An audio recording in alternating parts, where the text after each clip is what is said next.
ఇప్పుడే country delight యాప్ని download చేసుకోండి. Download the country delight app now. సొంత కొడుకును ఓ తల్లే దారుణంగా చంపించిన ఘటన అన్నమయ్య జిల్లాలో కలకలం రేపుతోంది. కొడుకు హత్యకు 6 లక్షల రూపాయలు సుపారీ ఇచ్చి మరీ దారుణంగా హత్య చేయించింది కన్న తల్లి. తల్లి శ్యామలమ్మకి 2 కొడుకులు. పెద్ద కొడుకు 22 ఏళ్ల జయప్రకాష్ రెడ్డి మదనపల్లి సమీపంలో అంగళ్ళలో MBA చదువుతా ఉన్నాడు. దురలవాట్లకు బానిసై ఆస్తి కోసం వేధిస్తున్న కొడుకును భరించలేకపోయిన తల్లి శ్యామలమ్మ అంతం చేయాలని నిర్ణయం తీసుకుంది.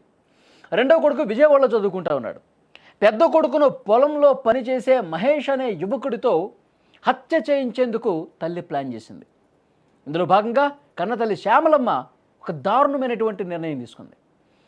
7వ తారీఖున గోళ్లపల్లి వద్ద హత్యకు గురైనటువంటి జయప్రకాష్ రెడ్డి కేసును ఛేదించినటువంటి పోలీసులకు కొన్ని భయంకరమైనటువంటి వాస్తవాలు, నిజాలు బయటకు వచ్చాయి.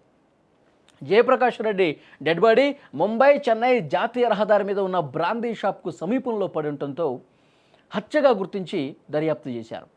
కన్న తల్లి శ్యామలమ్మ మరొక వ్యక్తి సాయంతో ఈ హత్య చేయించిందన్న అనుమానంతో పోలీసులు విచారణ చేశారు. క్లూస్ టీము డాగ్ స్క్వాడ్ సాయంతో ఆధారాలు పూర్తిగా సేకరించారు. ముందు గుర్తు తెలియని డెడ్ బాడీగా గుర్తించారు. ఆ తర్వాత జయప్రకాష్ రెడ్డిగా పోలీసులు తేల్చినటువంటి పరిస్థితి ఉంది. ఈ హత్య మీద కూపీ లాగితే అసలు విషయం బయటకు వచ్చింది.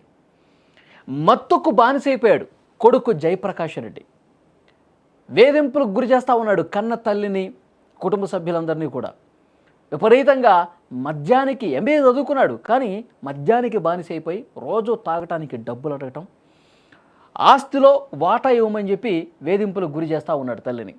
నాకు ఆస్తిలో నా వాటా ఎంత వస్తుందో అంత ఇచ్చేయండి, నేను నా ఆస్తి తీసుకొని నా బతుకు నేను బతుకుతా, నాకు మీరొద్దు. రోజు తాగటం, తల్లితో గొడవ పట్టం, ఇదే పరిపాటిగా మారిపోయినటువంటి పరిస్థితి. ఎంత చెప్పినా వినిపించుకోవట్లేదు. కన్నతల్లి ఎన్నోసార్లు బతిమాలింది, ఇది కరెక్ట్ కాదు, నువ్వు తీరు మార్చుకో, నువ్వు చదువుకున్నావు, ఎందుకు ఇట్లా మద్యానికి బానిసైపోతావు, నీ వ్యవహార శైలి పూర్తిగా మార్చుకో అని చెప్పి పదే కన్న తల్లి శ్యామలమ్మ చెప్పినా వినిపించుకోలా. ఇంకా ఇదే రకంగా ప్రవర్తిస్తూ ఉన్నాడు. భరించలేనటువంటి ఆ తల్లి శ్యామలమ్మ ఇక చేసేదేమీ లేక కన్న కొడుకైనా సరే అడ్డు తొలగించుకోవాలని చెప్పి నిర్ణయం తీసుకుంది. తను టమాటా లోడ్ని మార్కెట్కి చేస్తూ ఉంటుంది రెగ్యులర్గా. సో అక్కడ పరిచయం అయ్యాడు మహేష్ అనేటువంటి వ్యక్తి. అతనితో బేరాన్ని కుదుర్చుకునే ప్రయత్నం చేసింది. నా కొడుకుని చంపేసేయండి, అవసరంలో వాడితో అసలు మాకు ఇంకా సంబంధం లేదు, వాడిని చంపేసేయండి, ఎంత కావాలి, 10 లక్షల రూపాయలు అడిగాడు అతను. మహేష్ అతని ఫ్రెండ్స్ ఒక ముఠాగా ఏర్పడి ఈ హత్య చేశారు. 10 లక్షల రూపాయలు అడిగితే తర్వాత బేరం మాట్లాడుకొని 6 లక్షల రూపాయలకి తెగదింపులైంది. అడ్వాన్స్గా 50,000 రూపాయలు తల్లి శ్యామలమ్మ తన కొడుకుని చంపటానికి మహేష్కి ఇచ్చినటువంటి మొత్తం 50,000 రూపాయలు అడ్వాన్స్, మొత్తం 6 లక్షల రూపాయలు. తర్వాత ఈ ప్లాన్లో భాగంగా ఆ ఊరికి వచ్చాడు మహేష్. ఆ ఇంటి దగ్గరికి వచ్చినప్పుడు జయప్రకాష్ రెడ్డి పరిచయం చేసుకున్నాడు. అతను ఆల్రెడీ మద్యాన్ని సేవించే అలవాటు ఉంది కాబట్టి పరిచయమైనటువంటి కొద్దిసేపటికే మనం అక్కడికి వెళ్ళి మందాగుదామని చెప్పి పిలిచాడు. వెళ్ళాడు. అక్కడికే కాపు కాసుకొని ఇంకొక 4 ఉన్నారు. ఒక సుపారీ గ్యాంగ్ అనమాట. సుపారీ గ్యాంగ్ చేత కొడుకుని చంపించింది శ్యామలమ్మ. మద్యం తాగిన తర్వాత ఒక బేస్బాల్ బ్యాట్ ఉంది, ఆ బ్యాట్తో తల మీద గట్టిగా కొట్టారు. తీవ్ర గాయాల పాలయ్యారు. తర్వాత అతను స్పృహ కోల్పోయిన తర్వాత బ్యాట్తో కొట్టిన తర్వాత ఫోన్ చేశాడు. మహేష్ అనే వ్యక్తి శ్యామలమ్మకి ఫోన్ చేసి మీ కొడుకుని తల మీద కొట్టాం, తీవ్ర గాయాలతో ఇంకా ఉన్నాడు. అప్పుడు శ్యామలమ్మ చెప్పింది, చనిపోయాడా లేదో ఒక్కసారి నిర్ధారించుకోండి అని చెప్పి అన్నది. మళ్ళీ చెక్ చేసుకున్నారు. కొద్దిగా వాళ్ళకు కూడా కొంచెం డౌట్ ఉంది. అయితే మీరు రోడ్డు ప్రమాదంగా చిత్రీకరించండి, పూర్తిగా ఊపిరి తీసేసి చనిపోయాడని చెప్పి నిర్ధారించుకున్న తర్వాత రోడ్డు ప్రమాదంగా మీరు చిత్రీకరించండి, లేదంటే మళ్ళీ కేసు అయినప్పుడు అందరం దొరికిపోతాం కన్నతల్లి చెప్పింది శ్యామలమ్మ. రోడ్డు మీద పడేశారు. రోడ్డు మీద పడేసిన తర్వాత కూడా గొంతు నులిమి మళ్ళొకసారి, తర్వాత ఒక స్క్రూ డ్రైవర్ తీసుకుని కాళ్ళ మీద గుచ్చారు. ఎందుకంటే రోడ్డు ప్రమాదంలో గాయాలైనటువంటి గుర్తులు కనిపించాలన్న ఉద్దేశంతో స్క్రూ డ్రైవర్తో అక్కడక్కడ గాయాలు చేసిన పరిస్థితి, రోడ్డు మీద పడేశారు.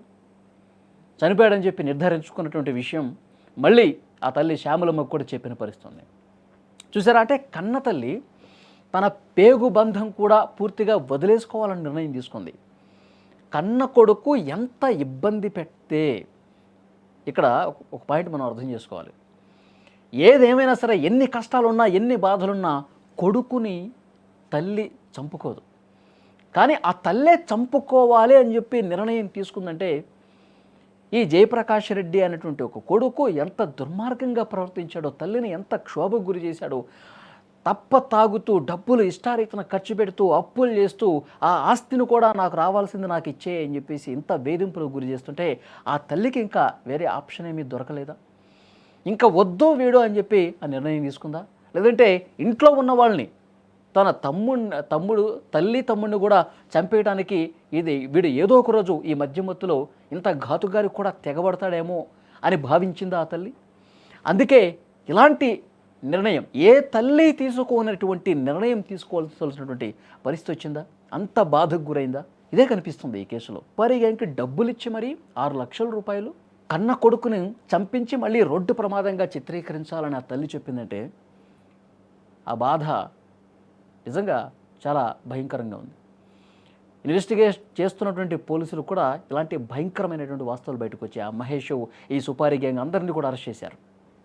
రోడ్డు ప్రమాదంగా చిత్రీకరిద్దామని చెప్పి ప్లాన్ వేశారు. కానీ పోలీసులు తమదైన స్టైల్లో విచారిస్తారుగా. వాళ్ళ ఫోన్ రికార్డ్స్, కాల్ డేటా మొత్తం కూడా పరిశీలిస్తారుగా. అంతకు ముందు రోజు వాళ్ళు ఏం చేశారు, ఎక్కడ మందు కొన్నారు, ఆ సీసీ ఫుటేజ్లు ఇవన్నీ పరిశీలిస్తే ఒక పక్కా ప్లాన్ ప్రకారం హత్య చేశారు అని చెప్పి నిర్ధారణ అయినటువంటి పరిస్థితి ఉంది. కానీ తల్లి ఇంత దారుణంగా కొడుకుని చంపించిందంటే ఇక్కడ ఎవరిది కరెక్ట్ అనేది కూడా చెప్పలేని పరిస్థితి ఉంది. ఆ తల్లి క్షోభకు గురైంది కాబట్టి ఇక ఉన్నది కూడా పూర్తిగా ఇడు ఊడ్చేస్తాడు, మమ్మల్ని కూడా చంపడానికి వెనకాడ్డారి భయపడిపోయి ఇది చేసింది అనుకోవాలా? లేదంటే ఆ కొడుకుని ఏదో రకంగా మంచి మార్గంలో పెట్టచ్చు కదా, ఇలాంటి నిర్ణయం ఎందుకు తీసుకుంది ఆ తల్లి చేసింది కరెక్ట్ కాదు అని చెప్పాలా?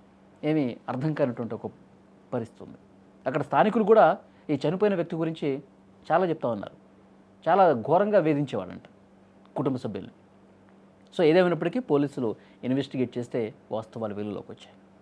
గుర్తు తెలియని వ్యక్తులు గొల్లపల్లి నుంచి గుడిచెవారిపల్లి పోయే దారిలో ఒక వ్యక్తిని చంపినారని చెప్పి సమాచారం మేరకు వాళ్ళ ఫిర్యాది గిరివర్ధన్ రెడ్డి అతను గుర్తుపట్టి అతను కంప్లైంట్ ఇచ్చాడు. మా అన్నని గుర్తు తెలియని వ్యక్తులు చంపినారని ఫిర్యాదు మేరకు కేసు నమోదు చేసి మేము దర్యాప్తులో భాగంగా సాంకేతిక ఆధారాలతో మరియు టెక్నికల్ ఆధారాలతో శ్యామలమ్మ వాళ్ళ తల్లిని విచారించగా వాళ్ళ తల్లి చెప్పిన సాక్ష్యం మేరకు మహేష్ మరియు భానుప్రకాష్, సాయి గణేష్, ఆకాష్, పసల కిరణ్, రాహుల్ ప్రమోద్, మోపూరి హరిప్రసాద్ వీరిని అరెస్ట్ చేసి రిమాండ్కు పంపించడం జరుగుతున్నది.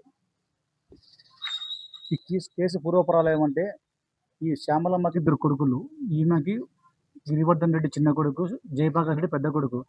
ఈ పెద్ద కొడుకు జయప్రకాష్ రెడ్డి చదువుకు బీటెక్ MBA సెకండ్ ఇయర్ చదువుతున్నాడు. ఇతను 4 నుంచి కాలేజీలో పోకుండా ఆమెను సతాయించుకుంటూ ఆస్తి పంచాలని చెప్పి, అందువల్ల ఆమె విసుగు చెంది ఈ మహేష్ అనే వ్యక్తితో డబ్బులు మాట్లాడి, ఆ మహేష్ అనే వ్యక్తి వేరే వాళ్ళు తెలిసిన వాళ్ళతో వీళ్ళందరితో ఈ పథకం ప్రకారము ఇతన్ని కొట్టి ఇతన్ని హత్య చేసినారు.